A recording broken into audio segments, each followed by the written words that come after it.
Hello guys, how are you all? Welcome to my page.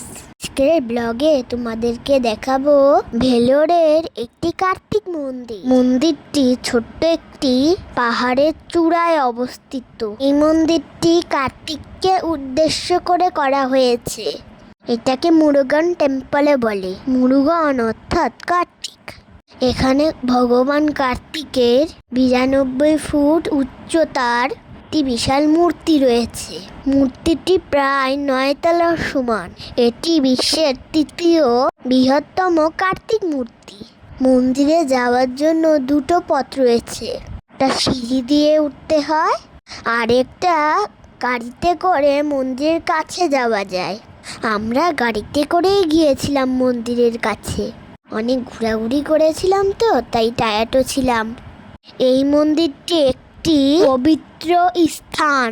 বুদ্ধগিরি শব্দের অর্থ পবিত্র জলের পাহাড়, কারণ মন্দিরের চারিপাশে অনেক ঝর্ণা রয়েছে।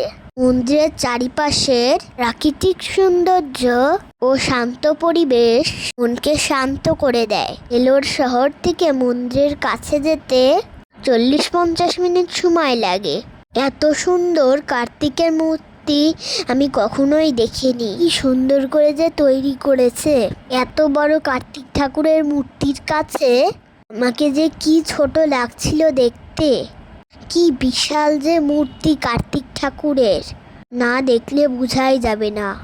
আর দেখা সবচেয়ে বড় মূর্তি এটা এখন পর্যন্ত। আমি মন্দির দর্শন করতে খুব পছন্দ করি, আর এত সুন্দর সুন্দর মন্দির দেখতে পেরে আমার অনেক খুশি লাগছিল। ইচ্ছা আছে আরও অনেক ট্রাভেলিং করার, কারণ ট্রাভেলিং করতে আমি খুব ভালোবাসি। আজকের মতো ব্লগটি এই পর্যন্তই বন্ধুরা। তোমরা ভালো থেকো কিন্তু। Tata, bye bye.